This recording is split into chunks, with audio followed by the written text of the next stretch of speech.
माझ्या बार्शी तालुक्यातील तमाम वडीलधारी मंडळी, तरुण मित्र बांधव, माझ्या माता भगिनी व तालुक्यातील संपूर्ण मतदार बंधू भगिनी, सर्व शेतकरी बांधव, कामगार, व्यापारी, सर्व स्तरातील माझे बांधव, विविध क्षेत्रामध्ये काम करणारे सर्व मतदार बंधू भगिनी, आज या ठिकाणी आपल्या देशाची लोकसभेची निवडणूक या ठिकाणी जाहीर झाली.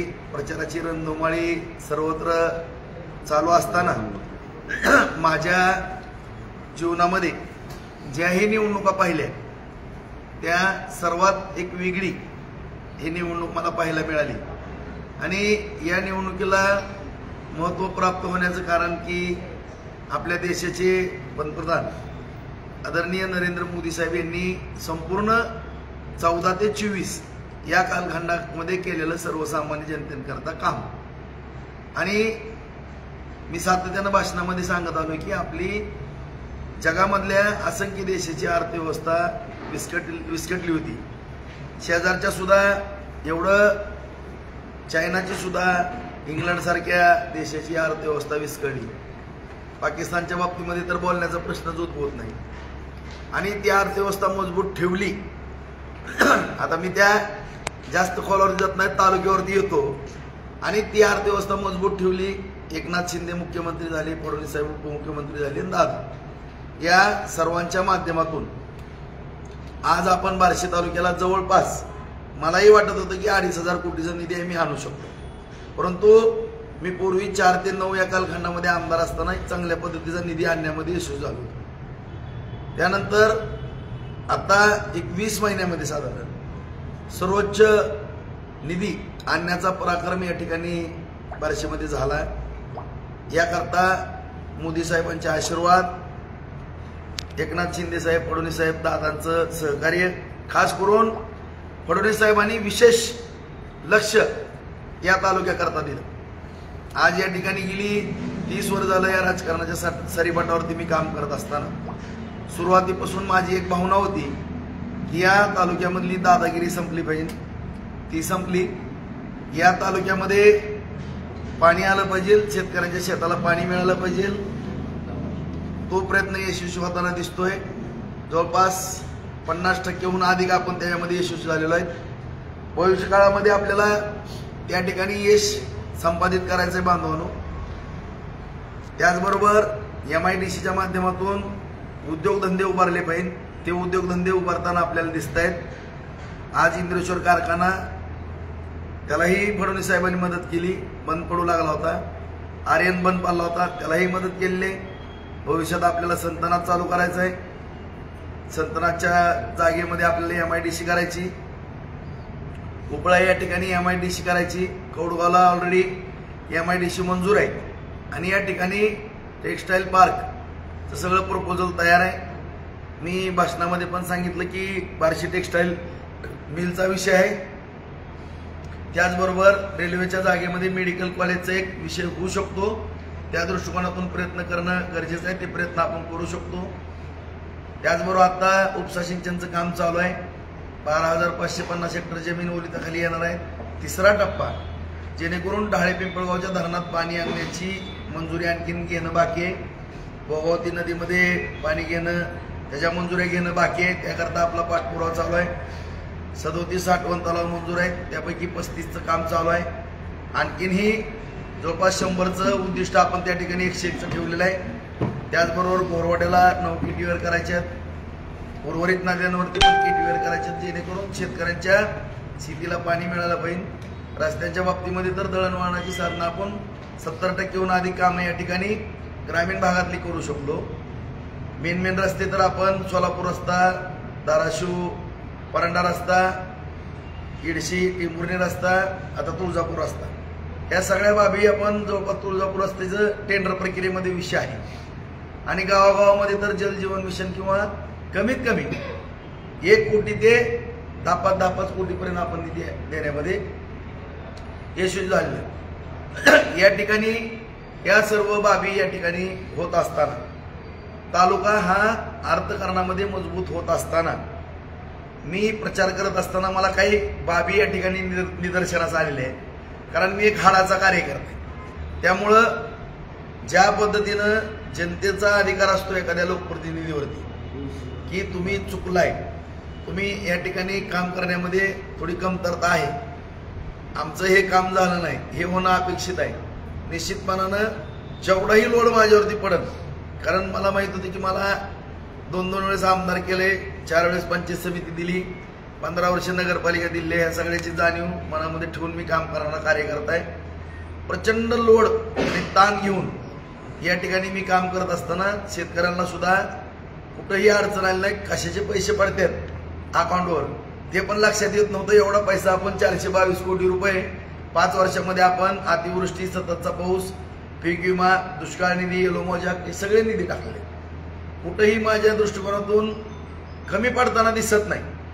परंतु प्रचारात जवळपास काल शेवटची सभा झाली, उन्हामुळे आज काय आपण 3 ते 5 ची सभा घेऊ शकत नाही, आणि आपल्याच माध्यमातून मी एक सगळ्यांना नम्रतेची विनंती करण्याकरता आपल्या सगळ्या मीडियाच्या बांधवांना या ठिकाणी बोलवले की शेवटी आता हेच माध्यम जनतेपर्यंत पोहोचू शकतं किंवा तालुक्याच्या प्रत्येक नागरिकापर्यंत, मतदारांपर्यंत जाऊ शकतो। बांधवांनो, या ठिकाणी माझी नम्रतेची विनंती, निवडणुकीमध्ये यश अपयश हा भाग वेगळा आहे, परंतु ज्या दिशेनं आपला तालुका अर्थकारणामध्ये मजबूत होतोय आणि अर्थकारणाने मजबूत होत असलेला तालुका, दुष्काळी आवर्षण प्रवर्षण मधला तालुका बागायत होण्याकडे वाटचाल चालू आहे। आणि यामध्ये काही विरोधी पक्षाकडनं काही मुद्दे समोर आले मित्रांनो, ठीक आहे, मला त्याची जाणीव आहे। आरक्षणचा मुद्दा, मराठा आरक्षणाचा मुद्दा, मी प्रामाणिकपणानं सर्व मराठा समाजातील तरुणांना या माध्यमातून आणखीनही मित्रांनो विनंती करू इच्छितो की मी मराठा महासंघाचा कार्यकर्ता आहे, होतो आणि अध्यक्ष पण होतो, आणि असं असताना जे मी काम त्या काळामध्ये केलं, आंदोलनातला, चळवळीतला कार्यकर्ता मी सातत्यानं काम करत असताना काय वेदना भोगल्यात माझी मला माहिती आहे। आणि त्यावेळेस अण्णासाहेब पाटलांनी आत्महत्या केली आरक्षण मिळवून, परंतु त्याची दखल कुठल्याही सरकारनं त्या काळातल्या घेतली नाही। पण आज या ठिकाणी शिंदे साहेब, फडणवीस साहेब, दादा यांच्या माध्यमातून कुणबीचे दाखले उपलब्ध झाले, SBCचं 10% आरक्षण या ठिकाणी मिळाले, हे टिकणार आहे। आज माझ्या माहितीप्रमाणे बहुतांशी ही समस्या सुटत आली, आणि आता मराठा तरुणांना काही विरोधी पक्षाकडनं भडकवलं जात आहे की आरक्षणाचा मुद्दा राहिलेला आहे। मी धन्यवाद देतो जरांगे पाटलांना की अण्णासाहेब पाटलांना बलिदान द्यावं लागलं, जरांगे पाटलांनी उपोषण केलं, त्याची शासनानं दखल घेतली, कारण शासन हे संवेदनशील होतं। मुख्यमंत्री आणि फडणवीस साहेब आणि दादा यांनी काळजीपूर्वक हा प्रश्न हाताळला, परंतु शेवटी विरोधी पक्षाची भूमिका बजावत असतं, त्याच्याबद्दल मला काय खोलात जायचं नाही। दुसरा मुद्दा सोयाबीनचा, त्या बाबतीमध्ये 4000 कोटीची तरतूद केलेली आहे, ते अनुदान येणार आहे। कांद्याच्या बाबतीमध्ये काही त्रुटी निर्माण झाल्या, त्याच्या अगोदर हे 200 क्विंटलचं अनुदान या ठिकाणी दिलेलं आहे। भविष्य काळामध्ये अनुदान मिळण्याच्या दृष्टिकोनातून माझे प्रयत्न चालू आहेत, ते आपण मिळवूच, कारण हा धाराशिव मतदारसंघ जो आहे त्या ठिकाणी कांदा उत्पादन शेतकरी मोठ्या प्रमाणामध्ये, हे 3 थोडं नाराजीचे मुद्दे मी प्रचारामध्ये प्रामुख्यानं पाहिले। आणि मी प्रचार करत असताना, भाऊ तुम्ही काळजी करू नका, मी तुमच्या विधानसभेसाठी आम्ही काही करू, हा एक मला प्रामुख्यानं सगळ्या जनतेकडनं त्यांचं वक्तव्य ऐकायला मिळालं। परंतु शेवटी बांधवांनो, हे राजकारण आहे, मी खास करून देशावर किंवा राज्याच्या विषयात मी खोलावर जाणार नाही, परंतु माझ्या तालुक्यातला मतदार, माझ्या तालुक्यातला नागरिक, माझ्या तालुक्याचं अर्थकारण, माझ्या तालुक्यातल्या शेतकऱ्याच्या मुलाला सोन्याचा घास मिळावा, ह्या दृष्टिकोनातून आतापर्यंत मी प्रामाणिकपणानं प्रयत्न करत आलोय। बहुतेक करून तर मी एवढं फिरलो, माझ्याबद्दल तर मला, म्हणजे मी माझं कौतुक करून घेत नाही, की माझ्याबद्दल कुणी नाराजी असण्याचा प्रश्न उद्भवला नाही। आता विरोधक आहेत ते टीका करतात, त्याला मी काय दोष देत नाही किंवा वाईट पण बोलत नाही, परंतु जी जनता आहे जनतेमध्ये एवढं मला दिसून आलं की राजभाऊ एवढी कामं कुणीच केली नाही, एवढा विकास कधी झाला नाही। राजभाऊला आम्ही विधानसभेलाही करू, परंतु मित्रांनो बांधवांनो सगळ्यांना मी हात जोडून या ठिकाणी विनंती करतो, शेवटी राजकारण आहे आणि या तालुक्यातनं जर मताधिक्य कमी गेलं तर निश्चितपणानं या ठिकाणी माझ्याकडे बघण्याचा दृष्टिकोन वेगळा होणार आहे की आपला आमदार निष्क्रिय आहे का, आपला आमदार कुठं कमी पडलाय का, ह्या तर बाबी माझ्या जीवनामध्ये मी होऊन दिलेलं नाही। परंतु जे काही एवढं आपलं जलद गतीनं 200च्या स्पीडनं कामं चालले, निश्चितपणानं मी खरंच सांगतो मी कुठं इमोशनल होत नाही किंवा कुठल्या मतदाराला ब्लॅकमेलिंग करून मतं मागण्याचा माझा उद्देश नाही। मत प्रामाणिक हेतून मी सांगू इच्छितो की जो स्पीड असतो तो शेवटी जो होतकरू असतो किंवा जो कर्तृत्वान असतो त्याच्या पाठीवर 10 थाप मारली जाते। परंतु जर एखादा काम चुकार आहे किंवा निष्क्रिय आहे तर त्याला थोडं दुय्यम वागणूक दिली जाते। जर मला चांगली वागणूक मिळायची असेल आणि आपल्या बार्शीला चांगलं करून घ्यायचं असेल तर माझी आणखीनही वेळ गेली नाही की सगळे मुद्दे सुटलेले आहेत। आरक्षणाच्या बाबतीमध्ये मराठा तरुणांनी आता तो विषय बऱ्यापैकी निकाली निघलेला आहे, त्या विषयाकडे काय ज्या अडचणी असतील त्या आमच्यापर्यंत पोहोचवूया। पुढे आमच्या विधानसभा आहेत, पुढे आम्हाला वेगळ्या वेगळ्या आणखीन निवडणुका लढवाया, थोडा आणखीन काय किंचित जरी किंतु असेल तर आमच्याबरोबर चांगली चर्चा करावी। एका लोगण्यानं बाई म्हातारी होत नाही, आम्ही 10 वेळा तुमच्या दारात आम्हाला यायचं, त्यामुळे आम्ही एकदा तुम्हाला फसवलं किंवा चुकीची माहिती दिली किंवा शब्द दिला आणि बदललो तर तुमच्या हातात आणखीन पुढच्या 10 निवडणूक आहेत। त्याच्यामुळे ही निवडणूक देशाच्या हिताकरता महत्वाची। आज नरेंद्र मोदी साहेबांसारखा कर्तृत्वान पंतप्रधान होत असताना तिसऱ्यांदा या ठिकाणी होत आहेत पंतप्रधान, आपल्या भागातलं मत जाणं गरजेचं आहे, त्यात खास करून बार्शीतनं लीड मिळणं गरजेचं आहे जेणेकरून तिन्ही मुद्दे जे ती मी हाताळायला सक्षम आहे। आरक्षणाचा मुद्दा हाताळू शकतो तेवढी मायामध्ये कॅपॅसिटी, वेळ प्रसंगी आम्ही प्रसंग आला तर शासनाच्या विरोधात आंदोलन करायला मी मागे पुढे बघणार नाही। आम्ही कुठलाही आंदोलन करता मराठा समाज असेल त्याला आम्ही सहकार्य करू, त्यामध्ये मागे पुढे बघणार नाही। नंबर 1। नंबर 2 सोयाबीनची 4000 कोटीची तरतूद झालेली आहे, त्याचंही अनुदान मिळणार आहे। नंबर 3 कांद्याच्या बाबतीमध्ये शेतकऱ्यांनी काळजी करू नका, मी आग्रहक्रमाने फडणवीस साहेबांकडे बसून जे काही नुकसान झालेलं आहे त्याचं अनुदान देण्याकरता प्रयत्नशील राहणार आहे, त्याच्याबद्दल कुणी काळजी करण्याचा काही प्रश्न उद्भवत नाही। आणि तिन्ही मुद्दे सोडवण्याकरता मी सक्षम आहे आणि पाण्याचे मुद्दे दळणवळणाचे किंवा MIDC उद्योगधंद्याचे सक्षमपणानं मी काम करणार आहे।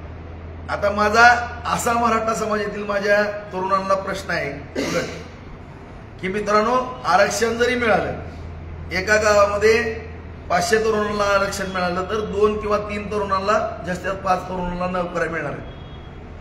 495 तरुण नोकरीविना राहणार आहेत। शेवटी मराठा समाजाला शेतजमीन हा एक प्रमुख व्यवसाय आहे आणि तुमच्या मित्रांनो शेताला पाणी आलं, तुमचं उत्पन्न वाढलं तरच तुमचा रुबाब वाढणार आहे। कुठल्याही कुणी काय बोलतंय विरोधक म्हणून कुठल्याही विरोधकाच्या बोलण्यावरती चुकीचा निर्णय घेऊ नका। जर तुमच्या शेतामध्ये पाणी आलं नाही, 25-30 वर्ष लाही झालेली आहे तालुक्याची, शेतामध्ये तुमच्या पाणी नव्हतं, त्याच्यामुळे आज मला आठवतं की तुम्हीच म्हणता मायापाशी भाऊ 30 वय झाले, 35 वय झाले, 40 वय झाले, 42 वय झाले, आणखीनही लग्न नाही। जर मित्रांनो उत्पन्न चांगलं असेल तर एखाद्या शेतकऱ्याच्या इथं 20 एकर बागायतवाला राहू द्या, 25 एकर बागायत आपलं जमीनवाला राहू द्या, त्याचं उत्पन्न पाहूनच सर्व काही त्या लग्नाचे विषय होत असतात। आता उदाहरणार्थ एखाद्याला 20-25 एकर जमीन कोरडवाहूची आहे आणि त्याच्या इथे एखादा मजुरी करणारा मजूर आहे, तोही मराठा समाजाचा आहे, त्याला जरी म्हणले तुम्ही मजुराला की तुमची मुलगी 25 एकरच्या कोरडवाहू शेतकऱ्याला देता का, तो सुद्धा मजूर मराठा समाजाचा, तो म्हणून मी विचार करून सांगतो, मला वेळ द्या, त्याचं उत्पन्न काय याची चौकशी करेल। आणि जी मुळात जी खंत आहे सगळी तरुणांची ती मी समजू शकतो, मी खोलवरती ह्याच्यावरती फार मोठा अभ्यास केलेला आहे. त्यामुळे जी विरोधकांनी काही डोक्यामध्ये भडकवलंय किंवा काय केलेलं आहे ह्यामध्ये कोणी बळी पडू नका. आपल्या शेतजमिनी भिजवण्याचं काम या ठिकाणी करा, आपल्याला करायचंय. आणि उद्या जर आपल्याला थोडा उशीर होत गेला, आता माझं पण वय 54 आहे, मी 55 मध्ये आलो, आणखीन 5 वर्ष मी उमेदीनं शेवटी रिटायरमेंट 58-60 आहे. 60च्या पुढे कुठलाही व्यक्ती जरा थोडं स्पीड कमी होतो. आता 200चा स्पीड आहे, उद्या मला वाटत नाही माझा कितीचा राहील. आणि या ठिकाणी राजकारण जर करायचं म्हणलं तर त्या ठिकाणी मार्कच मिळाले पाहिजे, कामाचं मूल्यांकन बघून शाबासकीची थापच मिळाली पाहिजे, तर माझ्यासारखा राजकारण कर. नाहीतर अन्यथा मला राजकारणाची शून्य आवड आहे.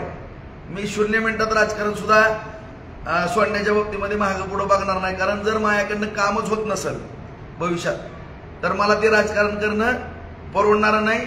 मी माझ्या व्यवसायाशी निगडीत माझा व्यवसाय करू शकतो. परंतु राजकारण करत असताना किंवा समाजकारण करत असताना जर कामं झाली जनतेची आणि जर पाणी येण्यामध्ये उशीर होणार असेल भविष्यात किंवा डेव्हलपमेंटमध्ये किंवा संतनात कारखाना उभा करायचा सोपं नाही. मी बंधाऱ्याचे कारखान्याचे उताने पतन झाले, उद्योग उभा करणं पण सोपं नाही, MIDC उभा करणं सोपं नाही, पाणी आणणं सोपं नाही. आणि ह्या गोष्टी जर नाही आल्या बार्शीला तर बार्शीतली बेकारी कोणी रोखू शकत नाही. त्यामुळं राग एक घटकाचा होईल, पण आपल्याला विनाकारण 10-15 वर्ष वाया जाते. आणि मी माझं कौतुक करण्याचा प्रश्नच नाही, मी माफी मागून सांगतो, मला कौतुक करायची सवय नाही, गरज पण नाही. परंतु मला जी वास्तव दिसतंय समोरचं की जर भविष्यात स्पीड कमी झाला, शेवटी कसं आहे सगळ्या प्रत्येक पक्षाला लोकसभा ही महत्वाची असते. उद्या कमी जास्त मताधिक्य झालं आणि माझ्यासारखा स्वाभिमानी कार्यकर्ता आहे आणि मी तिथं गेलो 1दा 2दा 3-4 वेळेस ठीक आहे करतो म्हणली. आता जसं मी पत्र दिले की 0 मिनिटात होतंय, तसं माझ्यासारख्याला जर 2-4-5 वेळेस हेलपाटे बसले तर मी एक समजू शकतो की बाबा इथं आपली किंमत कमी झाली. त्यामुळं माझं पण मुंबईला जाणं येणं कमी होईल आणि माझं कमी जास्त मुंबईला झालं तर पाठपुरावा पण कमी पडेल. माझ्या अगोदरही बऱ्याच जणांनी राजकारण केलं, मीच एकटा राजकारणी असं नाही. त्यांनीही पाठपुरावा करताना स्पीड किती होता, माझा स्पीड किती होता, ह्या गोष्टीचं पण आत्मपरीक्षण सगळ्यांनी मराठा समाजातील माझ्या तरुण मित्रांनी करणं गरजेचं आहे. आणि आणखीनही माझी मराठा समाज बांधवाला विनंती, मी पण मराठा समाजाचा आहे, मराठा महासंघाचा अध्यक्ष म्हणून काम केलंय. मित्रांनो, मी 10दा सांगतोय की महाराजांनी सगळ्या 18 पगड जातीच्या व्यक्तींना नागरिकांना एकत्रित घेऊन काम केलं, हिंदवी स्वराज्य निर्माण केलं. असं राजकारण करायचं म्हणलं किंवा एखादं काय करायचं म्हणलं तर जातीवाद करून किंवा जातीचा मुद्दा घेऊन आपल्याला काही करता येणार नाही. शेवटी गाव पातळीवरती दोन्ही गट जे असतात ते मराठा समाजाचे असतात. प्रामुख्यानं ग्रामीण भागामध्ये माझ्या माहितीप्रमाणे 70 ते 75% मराठा समाजाचं प्रभुत्व आहे. सरपंच करायचं म्हणलं तर मराठा समाजाचा सरपंच असतो, विरोधी पक्षात पण मराठा समाजाचा असतो. जरी SCचं किंवा OBCचं आरक्षण असेल तरी त्याचं नेतृत्व बहुतांशी मराठा समाजाच्या दोन्ही पार्ट्याचे नेते मराठा समाजाचे असतात. आपल्याला ज्या पद्धतीने छत्रपती शिवरायांकडे आपण बघा, सगळ्या जाती धर्माला घेऊन त्यांनी स्वराज्याची निर्मिती केली, हिंदवी स्वराज्य निर्माण केलं. तसंच तुम्हाला पण सरपंच होताना सगळ्या जाती धर्माला घेऊन सरपंच व्हावं लागणार आहे, जिल्हा परिषद सदस्य व्हावं लागणार आहे, पंचायत समिती सदस्य व्हावं लागणार आहे, सोसायटीचा चेअरमन व्हावं लागणार आहे, आमदार व्हावं लागणार आहे, खासदार व्हावं. ह्याच्यामुळं जातीवादाचे मुद्दे बाजूला काढा, आपल्या देशहिताचा निर्णय घ्या आणि आपापली जमीन बागायत करून पोटा पाण्याचं बघा. एक जर राग कधी काढायला गेला होता कुणावर तर कमीत कमी 10-15 वर्ष बॅकफुटवर आल्याशिवाय आपण राहणार नाही. एवढीच मला नम्रतेची विनंती. आता ह्याच्यापेक्षा काय मी प्रत्येक भाषणामध्ये मी सांगितलं, कारण आपल्या सगळ्यालाच माहित आहे की ही गोष्ट लपून राहत नसते. माझ्या विधानसभेमध्ये सुद्धा मी एवढा प्रचार केलेला नाही, पण जे वास्तव मला दिसलं की भाऊ काळजी करू नका, आम्ही विधानसभेला मतदान देतो. भले माझी विनंती आहे की एखाद्या विधानसभेला मला थांबायला सांगा, मी थांबतो. कुणीही एक उमेदवार काढा, त्या उमेदवाराला जी काही बिचारा एखादा गरीबाचा असेल, 4 पैशाची अडचण असेल तर माझ्या कुटुंबाकडनं आम्ही त्याला सहकार्य करू, पक्षाकडे आम्ही त्याची उमेदवारी मागू, त्याला काय असेल ते आम्ही निवडून आणण्याकरता प्रयत्न करू. परंतु जे गावामध्ये ह्या सरपंचाने असंच केलं आणि ह्याला बघतो आणि त्याचा कमीपणा करण्याकरता मी ह्याचं दाखवतो, ह्याची बहुपुढं मी जिरवतोच. गावात मायनस करतो, मग कळण ह्याला ही कोण आहे. अरे तुम्ही ह्याला जिरवणार त्याला जिरवणार, पण तुम्ही स्वतः जिरणार आहे. ह्या गोष्टीचा सगळ्या तालुक्यातील माझ्या सर्व बांधवांनी विचार करणं गरजेचं आहे. खास करून माझ्या पार्टीतल्या कार्यकर्त्यांना मी विनंती करतो, पुढून काम करणाऱ्या कार्यकर्त्यांचे खच्चीकरण करण्याकरता तुम्ही पण काहीतरी अंधारातनं करणार असाल, हे सुद्धा तुम्हाला घातक आहे. त्यामुळे मी माझ्या स्वतःवरूनच सगळ्याला स्पष्टपणाने सांगू इच्छितो, उद्या विधानसभेला जी मतदान करण्याचा सगळ्यांचा प्रयत्न आहे, हो काळजी करू नका. आम्ही विधानसभेला कितीही मतदान देतो. उद्या विधानसभेला उभारतानाच मला विचार करावा लागणार आहे की नेमकं आपण उभारायचं का नाही. त्याच्यामुळं कुणाला उभा करायचं काय करायचं हा पुढचा भाग राहील. परंतु माझी आणखीनही कार्यकर्ते सर्व मराठा समाज बांधवांना नम्रतेची विनंती आहे की कुठलाही चुकीचा निर्णय घेऊन या ठिकाणी बार्शी तालुक्याच्या पायावरती धोंडा मारू नका. मित्रांनो, तळमळीनं मी काम केलंय. मी सकाळी 5:30 वाजल्यापासून रात्री 11:30 वाजेपर्यंत काम केलेला कार्यकर्ता आहे. राशन कार्ड पण आणखीन काढून देतो. मला कधी गर्व घमेंड नाही. आणि काम करत असताना वांग्याचं तेल वड्यावरती कुणी टाकू नका आणि आपापल्या प्रपंचाचं नुकसान करून घेऊ नका. मी एक सगळ्यांचा ज्येष्ठ मंडळीचा मुलगा, तुमचा थोरला भाऊ, लहान भाऊ, कुठल्या माझ्या माता भगिनीचा एक मुलगा, माझ्या बहिणींचा भाऊ म्हणून ही सगळं प्रामाणिकपणानं मी माझं वक्तव्य आज या ठिकाणी आपल्या समोर करत आहे. आणि ह्याच्या उपर जर पुढे भविष्यात आपण 10-15 वर्ष मागे चाललो तर ह्याचा दोष येण्या अगोदरच आम्ही पुढे राजकारणामध्ये काय करायचं का नाही ह्याचा निर्णय तुम्हीच घ्या आणि तुमच्या भविष्याचा निर्णय पण तुम्हीच घ्या. आणि जर आपला खासदार चांगल्या मताने निवडून आला तर तुम्ही त्याची पण काळजी करू नका. जी आश्वासनं मी दिल्यात या आश्वासनं 100% पूर्ण करून देण्याची जबाबदारी राजेंद्रराव त्या कार्यकर्त्याची असेल. आता ह्याच्या पुढे मी काही जास्त भाषणं नाही, बोलणं नाही, काही नाही. हाच माझा एक आपल्याला विनंतीपूर्वक संदेश आणि नम्रतेचं काय जे असेल तळमळीचं तुमच्या लेकराबाळांच्या जीवनाचं भविष्य मी या ठिकाणी व्यक्त केलेलं आहे. ह्याच्या उपर जो निर्णय घ्यायचा आहे तो आपण मराठा समाजातल्या तरुणांनी घ्यावा एवढीच विनंती करतो. आणि सगळ्याला जय हिंद, जय महाराष्ट्र, जय भवानी, जय शिवराय.